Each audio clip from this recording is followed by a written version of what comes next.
Olá, meus queridos amados, meus queridos irmãos, mais uma vez, seja bem-vindo à nossa liturgia diária em família. Nós estamos nessa nossa segunda-feira, dia 7 de setembro, na 23ª semana do tempo comum. Hoje também nós celebramos o dia da independência do Brasil, 7 de setembro. Quanto tempo assim me fez lembrar das nossas épocas de criança, quando nós participávamos da celebração dia 7 de setembro. Coisa linda, coisas, como dizer, recordações que a gente sempre leva para a nossa vida inteira. Se a gente leva para o dia de hoje, a gente fica um pouco triste da forma na qual está sendo tratado e cuidado o nosso Brasil. Sabemos que também vem de gerações, mas não deixamos de rezar pelo nosso país, não deixamos de pedir a Deus e consagrar a Deus o nosso país, para que possa nos dar bons governadores, boas pessoas para governar o nosso país, para que continue o nosso país como um país católico, um país fervoroso a Deus, um país cheio de esperança e cheio de caridade para com o próximo, para um país que possa sempre estar lutando para a igualdade da fé, a igualdade de acreditar em Deus. Assim, hoje nós iremos levar a palavra a frase de São Luís Maria Guimond de Montfort. Ele nos diz que só Deus é a nossa ternura, só Deus é o nosso sustento, só Deus, tudo é o nosso bem, somente Deus é a nossa vida, é a nossa riqueza. Assim, meus queridos, não há vida, riqueza maior do que o nosso Deus. O nosso Brasil é um país rico porque ele é consagrado ao Sagrado Coração de Jesus. Se a gente vê a estátua de Jesus Cristo que se encontra no Corcovado, no Rio de Janeiro, essa estátua é a estátua do Sagrado Coração de Jesus, pois ali foi então se consagrado o nosso país ao Sagrado Coração de Jesus. Mas mais uma vez nós relembramos essa consagração.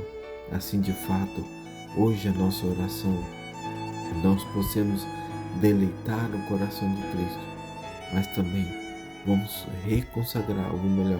vamos consagrar o nosso Brasil no coração sagrado de Jesus e Maria. E ao mesmo tempo, também nós nos consagramos ao Senhor Jesus Cristo, ao nosso Senhor Jesus Cristo e à nossa Mãe Maria Santíssima, pois Jesus estará aqui, movendo-se no meio de nós. Nós te louvamos, Senhor. Jesus está aqui, trabalhando em nossos corações. Nós te louvamos, Senhor. Jesus, Ele está aqui movendo as nossas mentes. Nós te louvamos, Senhor. Jesus se encontra aqui trabalhando em nossa alma. Nós te louvamos, Senhor. Pai, Tu és o Criador de tudo. Tu és o que nos guia para o caminho da salvação. Tu opera em nós milagre. Tu opera no nosso Brasil milagres.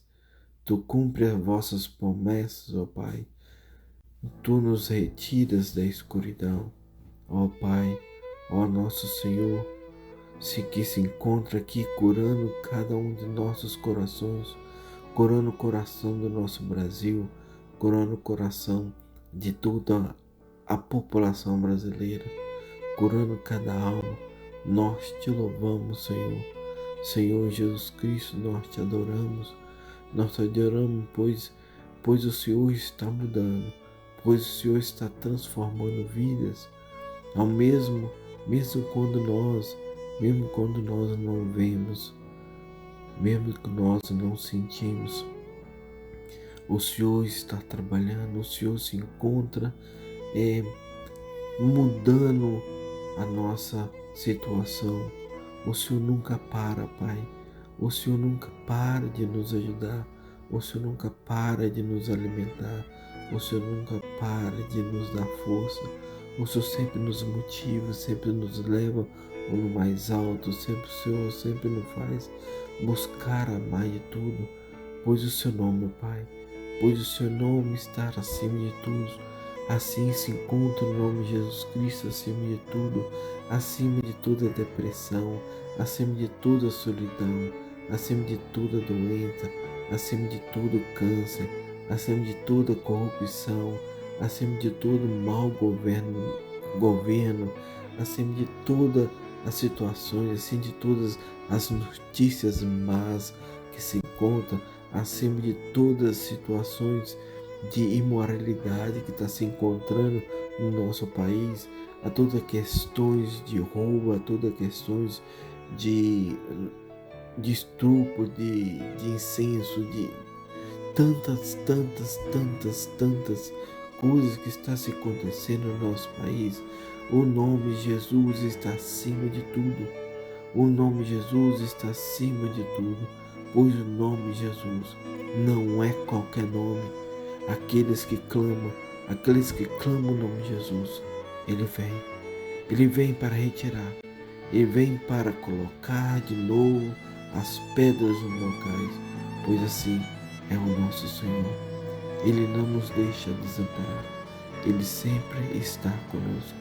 Ó Pai amado, a Ti toda a honra e toda a glória, hoje e sempre. Amém. Leitura da primeira carta de São Paulo aos Coríntios. Irmãos, é de vós geral o que está acontecendo.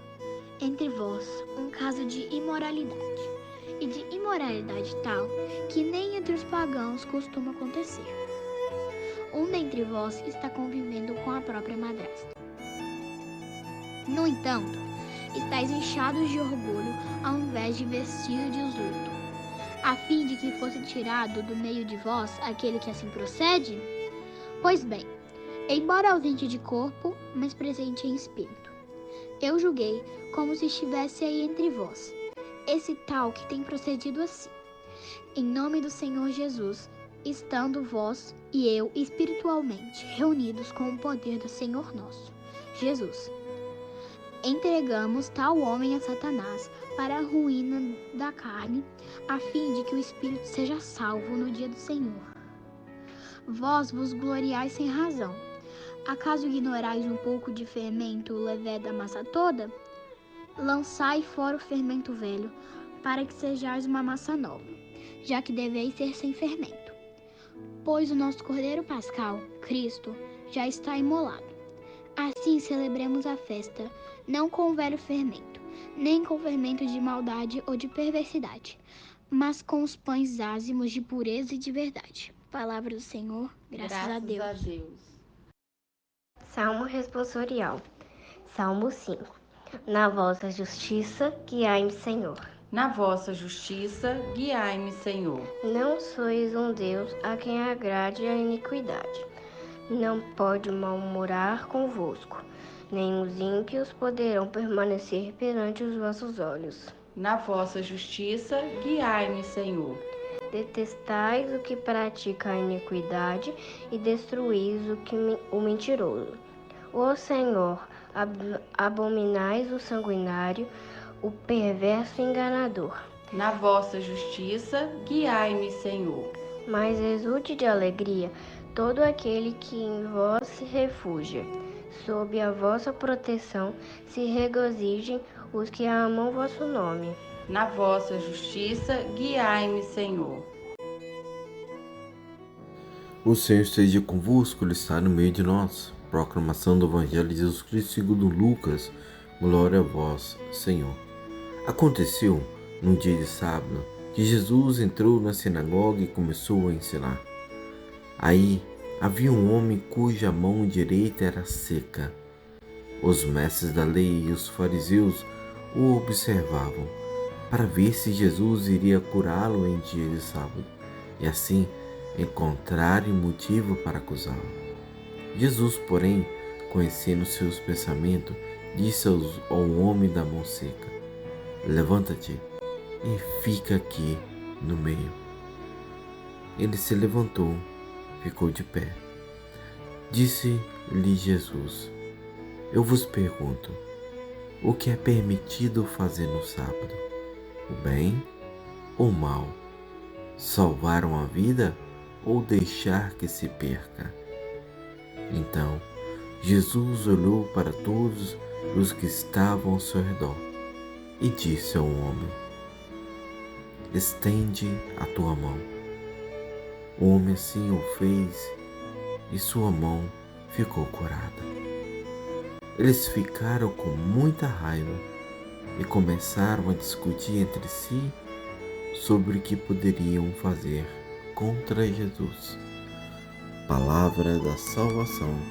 Glória a vós, Senhor.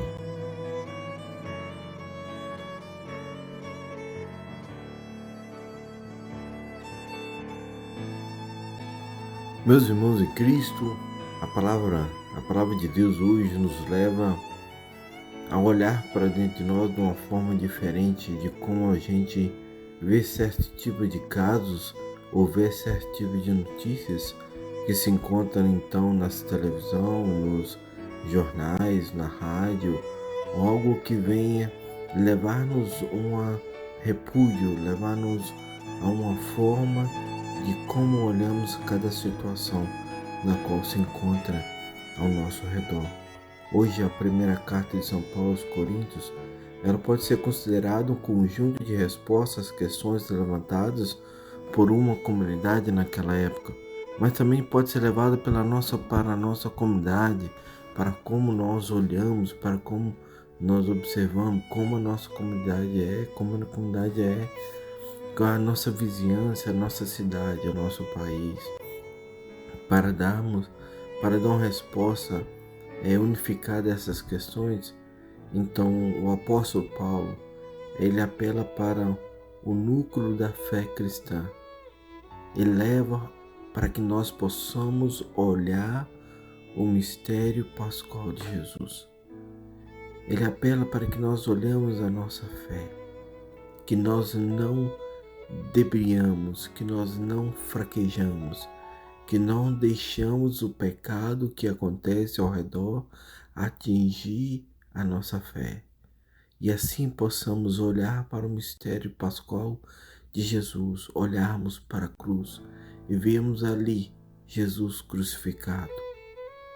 Toda vez que nós olharmos algum certo tipo de casos, ou melhor, a todos os tipos de casos que nos levam a um pecado mortal, a um pecado venal, a um pecado que nos retira de nós mesmos, que nos retira do nosso egocentro, que é Cristo, que retira de nós, e para que nossos olhos se voltem imediato para a cruz, para que a nossa fé volte a estar estabilizada, para assim possamos olhar a situação, ou ler as matérias, ou escutar o rádio, mas ler as matérias de jornais, escutar a televisão, escutar as pessoas, os vizinhos, ver o que está acontecendo.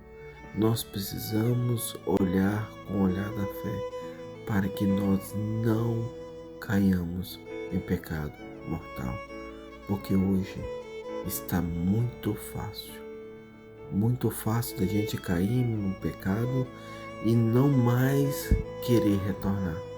E quando retornamos tudo quebrados. Pois assim, o texto de hoje trata de um caso de uma imoralidade que não pode passar em claro. Um cristão tinha cometido um grave pecado de incesto, unindo-se com a mulher de seu pai. Meus irmãos, naquela época já acontecia esse tipo de atos. Naquela época já acontecia esse ato pecaminoso que levam que leva estes a um pecado mortal.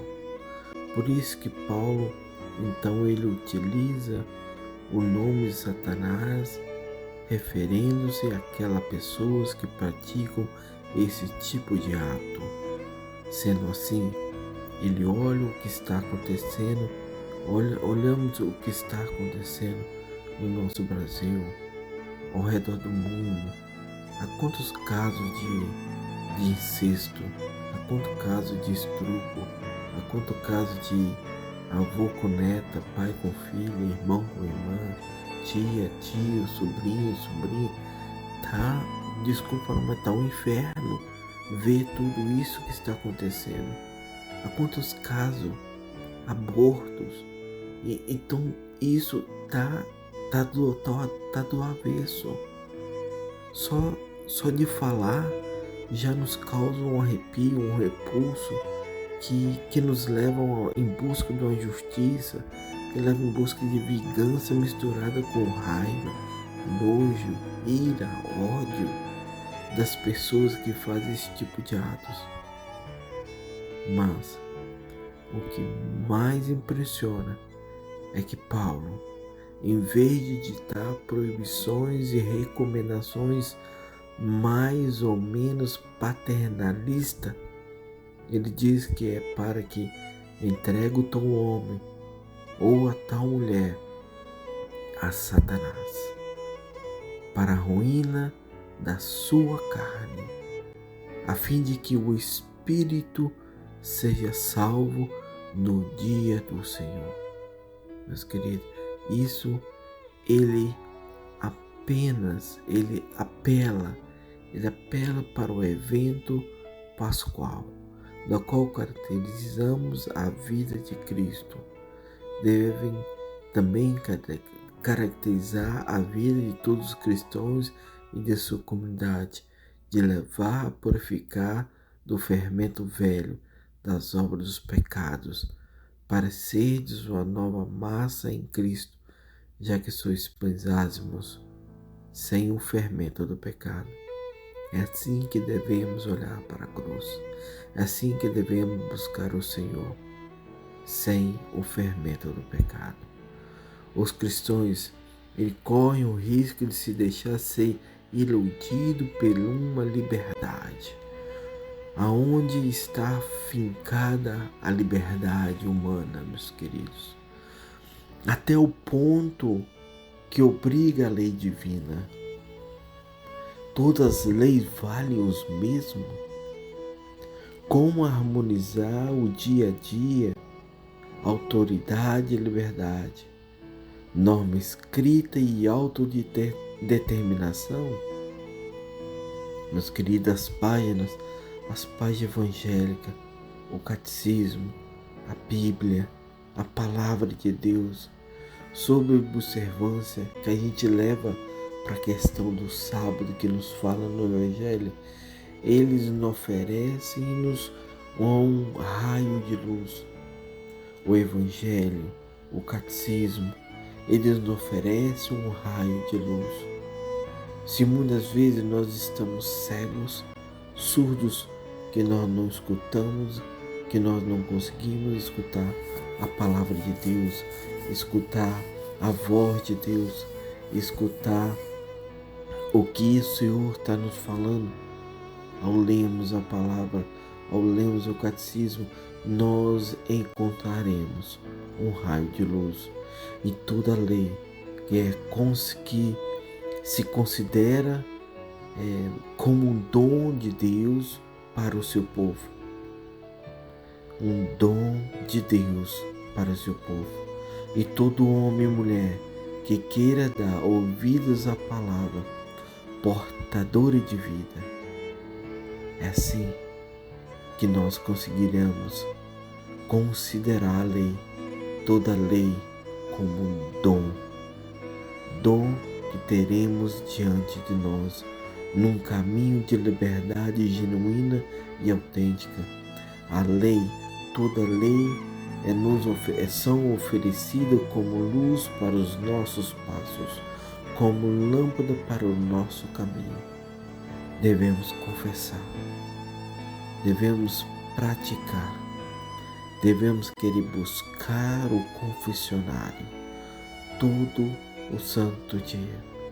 Devemos ter esse desejo em nosso coração de nos confessar, de nos buscar para que possamos ser iluminados, capazes de então poder retirar dentro de nós tudo isso que nos restringe. Devemos confessar que precisamos da luz capaz de iluminar os pecados pecaminosos de nossa vida, capaz de nos orientar às nossas opções e nos desligar dessa história horripilante que se encontra, que está se jogando no mundo todo. A lei, toda a lei foi oferecida para nós como ensinamento pedagógico, isto é, como uma instituição capaz de nos educar no exercício da liberdade, a liberdade psicológica,